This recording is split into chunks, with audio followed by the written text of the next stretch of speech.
left you alone in my home, you dragged half my kitchen to a pawn shop. You remember that? My rules.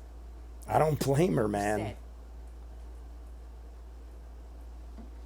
At least he's got a safe place to be. Is that guy still beating the shit out of him? Please tell me no. She didn't look. What if he was hiding? What if he didn't lock that door? Major Crimes is being disbanded. The detectives return to regular rotation. I got the word yesterday from Everything's crumbling. They're quieting Deep Six in the investigation into the bodies. Oh, that's what they were saying before. Maybe see if we can keep the Stanfield detail at least. Wait, what about Clay Davis? That's going to grand jury soon. If they ship Freeman back to homicide, I don't have him on that either. And Lester pretty much is that case. Excuse me. Y'all know where the clerk's office at? Criminal or civil? It's Chris. Criminal. Definitely. End of the hall, last door. Hey. What a silly coincidence. We should still pick that up. Probably so, But just because Chicago does a little belt tightening, there's no reason for us to fall down. Whatever cutbacks there are shouldn't affect our ability to put out an excellent product. Certainly we have more resources than the Daily Record. though not a transport reporter. They're spending a lot of time on this. Beltway, 2 overnight murders in the city, and a fire ongoing in a Baltimore City row house for which we may or may not have our. It's a white guy, right? Who? Yeah, a journalism fella, Dean Wormer, Dean Martin, whatever his name is. I worked with Gene Robbins in Philadelphia. He is an excellent journalist and a reliable source. I think race is beside the point. Who's poking? If I think something about a story, I'm gonna speak on it. You know what a healthy newsroom is? It's a magical place where people argue about everything all the time. I'm not poking anyone here. Dean Martin? Yeah, a little poke. The journalists are like being the kids of this season. Like, I'm assuming that's the focus. Not really digging it.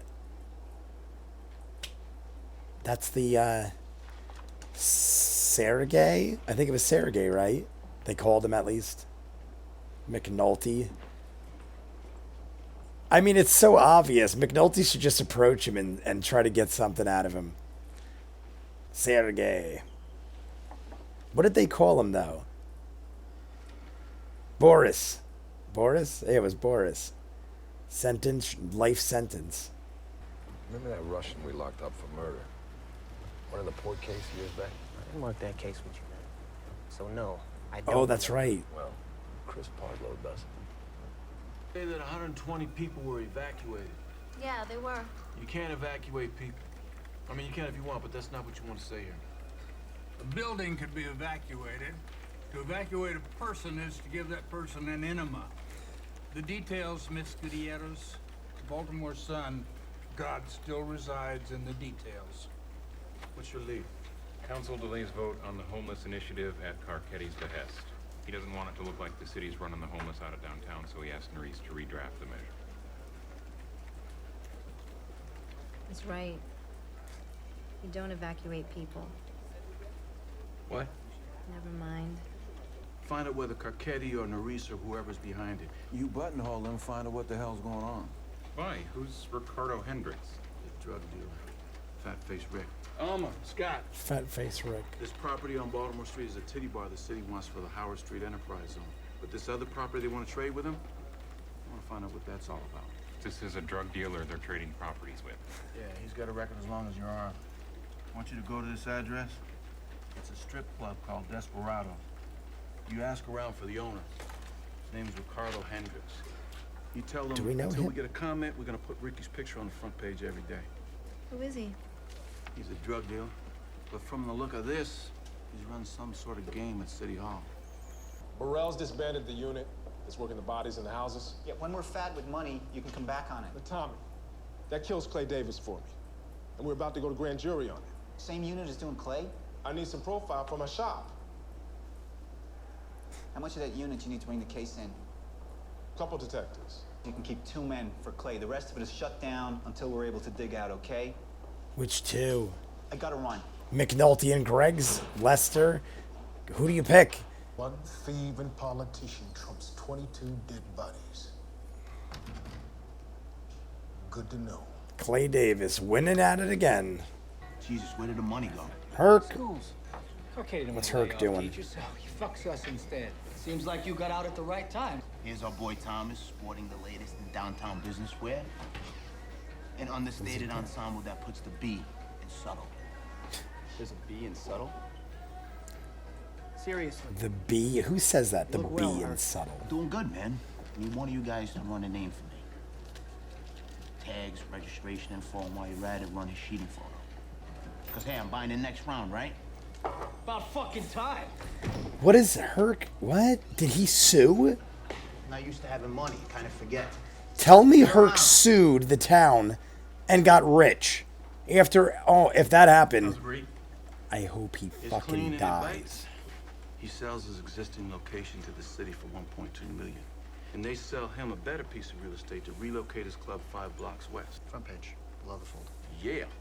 No, she's given me her quote. She wants to talk to you off the record. Is it in the city's interest to give him a property with twice as much floor space and give him $1 million for his trouble? Where I live, 60,000 buys a lot of goodwill. Who else was involved in real estate, and why is he doing this? Is he doing the phone call routine? He has turned full circle to McNulty status. He's doing the lie call that he did to his ex-wife in season 1. They have cell phones now. Yeah, we're going late tonight. Fine. I'm not. I'm just tired, is all. Yeah, I'm sure she believes you. The track record this guy has. And now he's gonna go hook up with some rando. He tried. He was this close. David Simon did it to him. It was his weakness. His weakness was David Simon. Yeah, that was a good pull by Alma. Getting that quote from Fat Face Rip for the home final. Hey, I'm a businessman. City wants to help me out. I ain't gonna argue. Sweet. Thought I was looking for a job. That's the girl he was talking about. Poor Beatty. She can never get a break. I feel most... And she's looking better than ever. Look at Beatty. How does McNulty get so many attractive women and just shit on them? Or not even come stumbling out of his car.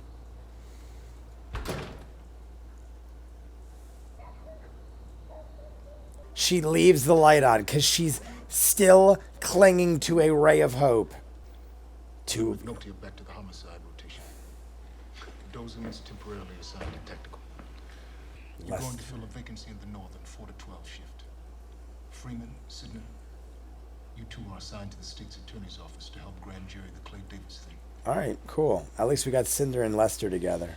When the money starts to flow, I'll get you all back on this somehow. Does the money never flow again? Because we are running out of time, guys. Wonder what it feels like to work in a real fucking police department. Look at Bubbles, man. Looking clean, looking good, having a job.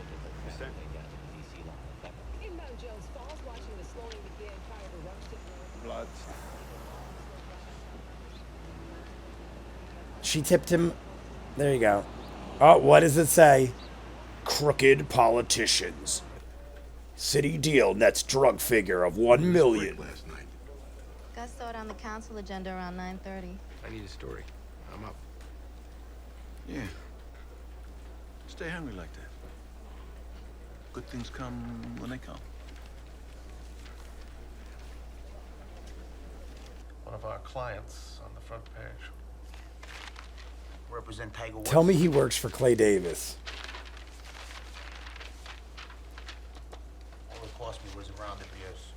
At least Herc's with the dirt and scum of society. Even though I like a lot of them. That's my desk. The fuck you say?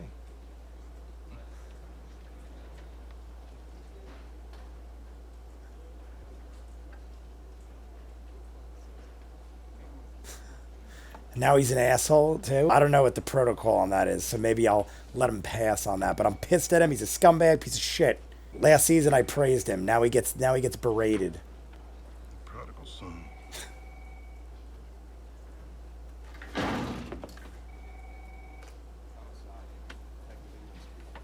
I would feel bad for him if he didn't fuck over Beatty. In less than a year's time, he has gone from the greatest McNulty we've ever seen back to the same old McNulty doing the phone call routine. And I don't mind it because it was a nice little like shout out back to season 1. Clearly everything's gone full circle. I honestly think it is the most real to life scenario. Most people don't change. He tried his best, but he is a drunk and he likes to sleep around and he likes to fucking cause trouble. It's like Beatty and some kids or everyone else in his life. I get it. I get the struggle, but I was never a piece of shit like that. I never cheated consistently ever. I never even cheated. I never understood cheating on girlfriends. Like if you don't want to be with the person, don't be with them. I would feel so guilty. It would eat at me just, even if no one ever found out, the guilt itself would eat at me. I just know I would not deal well with cheating, so I never have. He's just a repeat offender on every account. Beatty knows it, but Beatty is a glutton for punishment, and I don't blame her. I can understand where she's coming from. She doesn't want the kids involved, and she's hoping that he's telling the truth. She even turned off the light, but then flicked it back on, holding on to that one last ray of hope, but it ain't going to happen. Now, Clay Davis is a big part. We got Herc working with the lawyer who is working with Clay Davis. We have the lady that's the president of the council or whatever it is. News reporter saying that she took bribes for her campaign, giving real estate property. Daniels went with the other council guy, and they gave him Lester and Cinder. And basically, I guess that's where we stand now. It looks like this season is going to be a lot of negative despair and chaos. The cops aren't getting paid. Carcetti didn't go with the governor, so he owes money to everybody. He has no money to disperse anywhere. Major crimes fell apart before it even started. Even when Amsterdam was around, at least it was like keeping the streets clean. This might be the worst Baltimore's been in all 5 seasons. Of everyone we saw, Dookie shocked me the most. He grew a lot. In the amount of time, Michael looks exactly the same. Everyone else, for the most part, looks exactly the same. Dookie looks like he grew a foot and put on some size, and his voice is really deep now. It's just funny to see things like that. I'm assuming this might be one of the seasons where they took a little longer than a normal break. We see Michael is still doing his thing. He's got his own corner. I want to know why Spider and them are like shunning Dookie. There's got to be more to that. Not really clear on that. I could make some guesses, but I have 100 other things to think about in this show. We saw, I'm pretty sure Kennard was working with Spider on that corner. That used to be Damon's corner from what I remember. We did see the printout of Sergei, but we already knew from last season that Marlowe put a guy on the Greek, or Spiro. So that makes sense. I don't know. Are they not going to talk about Avon?